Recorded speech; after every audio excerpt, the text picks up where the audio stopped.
प्यारे बच्चों, अब सभी का हमारे चैनल पे बहुत बहुत स्वागत है। जितने विद्यार्थी 4 मार्च को अंग्रेजी का पेपर देने वाले हैं उनके लिए ये वीडियो बहुत ही खास होने वाली है, क्योंकि बच्चों इस वीडियो के माध्यम से मैं आप सभी को ये बताने वाला हूँ कि बोर्ड परीक्षा के पेपर में 4 मार्च को सेंट्रल आइडिया कैसे लिखें। बच्चों, ये जो टॉपिक है हर साल बोर्ड के पेपर में 3 नंबर में पूछा जाता है, तो इस वीडियो के माध्यम से मैं आप सभी को यही बताने वाला हूँ कि बोर्ड परीक्षा के पेपर में सेंट्रल आइडिया कैसे लिखना है और लिखते समय कौन कौन सी गलतियां नहीं करना है और क्या लिखने पर एग्जामिनर पूरा नंबर देते हैं। सब कुछ मैं आप सभी को डिटेल में डिस्कस करने वाला हूं। और बच्चों, यह भी बताने वाला हूं कि आप सभी को 3 इंपॉर्टेंट कौन से सेंट्रल आइडिया है जिनको तैयार करके जाना है, और यही हमेशा बोर्ड में बार बार पूछे जाते हैं। यहाँ पर देख सकते हैं 3 इंपॉर्टेंट सेंट्रल आइडिया, यही आपको तैयार करके जाना है। सबसे पहले बच्चों आपको तैयार करके जाना है डस्ट ऑफ स्नो पे, ठीक ना बच्चों। ये जो टॉपिक है हमेशा बोर्ड के पेपर में देखने को मिल जाएगा, और अब की बार 4 मार्च के पेपर में ये टॉपिक है, इस टॉपिक से पक्का क्वेश्चन देखने को मिलेगा कि डस्ट ऑफ स्नो पे सेंट्रल आइडिया लिखो, ठीक ना। इसी प्रकार से पूछेगा डस्ट ऑफ स्नो पे आप सभी को क्या करना है, सेंट्रल आइडिया लिखो, ठीक ना। अगर आप सेंट्रल आइडिया नहीं लिखते हो तो आपको इसके बदले में एक यहाँ पे पोएम लिखना पड़ेगा, ठीक ना, कविता लिखना पड़ेगा जो कि इंग्लिश में लिखना होगा, ठीक ना।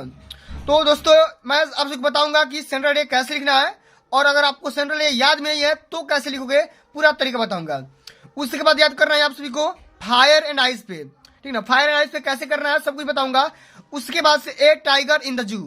तो बच्चों, अगर आप इन तीनों टॉपिक के सेंट्रल आइडिया तैयार कर लेते हो, चले जाते हो, ठीक ना, तो बोर्ड के पेपर में आपका यहाँ पे पूरा नंबर मिलेगा, एक भी नंबर आपका ना कटेगा, ठीक ना। तो आइए बच्चों, सबसे पहले हम यही समझते हैं कि सेंट्रल आइडिया कैसे लिखना है, कैसे रिप्रेजेंट करना है, और लिखते समय किन किन बातों को ध्यान रखना है, क्या गलतियां नहीं करना है, अगर याद नहीं होगा तो कैसे लिखेंगे, सब कुछ मैं आप सभी को डिटेल में डिस्कस करने वाला हूं। आइए, सबसे पहले बच्चों यहाँ पे क्या करेंगे, सबसे पहले आपको यहाँ पे हेडिंग लगाना होगा डस्ट ऑफ स्नो पे, ठीक है। इसी प्रकार से हेडिंग लगाना होगा। इसमें लिखेंगे कि डस्ट ऑफ स्नो, ठीक ना। इसमें क्या लिखेंगे कि dust of snow is a wonderful poem of the nature by Robert Frost. बच्चों देखो क्या करना होगा, सबसे पहले आप सभी को याद होना चाहिए कि डस्ट ऑफ स्नो के राइटर कौन है। ये बात इंपॉर्टेंट है भाई, ठीक ना। बहुत सारे बच्चों को याद नहीं रहता है और एग्जामिनर यही बात देखते हैं आप क्या लिखो बना करके। तो सबसे पहली लाइन में यही लिखेंगे कि dust of snow is a wonderful poem of the nature by Robert Frost. माने रॉबर्ट फ्रॉस्ट के द्वारा लिखा गया एक नेचर के बारे में लिखा गया कविता है डस्ट ऑफ स्नो, ठीक ना। इसमें यह बताया गया कि in this poem a symbolic incident is present. इस पोएम में, इस पूरे कविता में एक सिंबॉलिक इंसिडेंट को रिप्रेजेंट किया गया है। द पोएट इज स्टैंडिंग, जो पोएट है हमारी कवि है वो खड़े हैं कहां पर, अंडर ए हेमलॉक ट्री, एक हेमलॉक ट्री के नीचे, ठीक ना। यह हेमलॉक ट्री के नीचे खड़े हैं, ठीक ना। आगे समझते हैं कि the poet is standing under a hemlock tree, he is in A sad mood. वह माने उदास दिमाग में है, माने वो उदास मूड में है, ठीक ना, खुश नहीं है, ठीक ना। लिखेंगे इसमें कि ही थिंक्स दैट, वो सोचते हैं कि हिज डे, उनके दिन, हैज बीन लॉस्ट, उनका दिन जो था वो खराब हो गया है, बेकार हो गया है, ठीक ना, खत्म हो गया है। देन अ क्रो सेक्स, तभी एक कौवा जो था हिलाया द हेमलॉक ट्री, माने हेमलॉक वाले पेड़ को, ठीक ना। हेमलॉक पेड़ के जो छोटी छोटी टहनियां थी उसको हिलाया।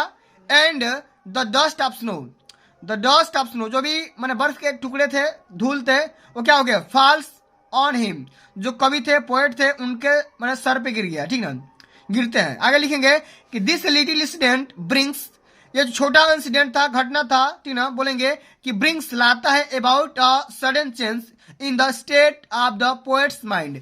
पोएट के दिमाग में एक छोटा सा एक यहाँ पे सडन यहाँ पे चेंज लाता है। हिज मूड हैज चेंज्ड, माने जो भी कवि थे उनका यहाँ पे दिमाग चेंज हो जाता है, बदल जाता है।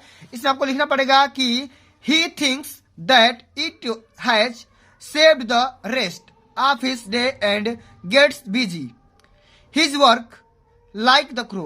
मैंने कहने का सेंस अब ये हुआ कि जो भी कवि है उनका दिमाग चेंज हो जाता है इस बात को सोच करके कि कोई भी चीज है ना अस्थाई नहीं है, ठीक ना, कोई भी चीज अस्थाई नहीं है, चाहे वो सुख हो चाहे वो दुख हो, एक न एक दिन टल ही जाएगा।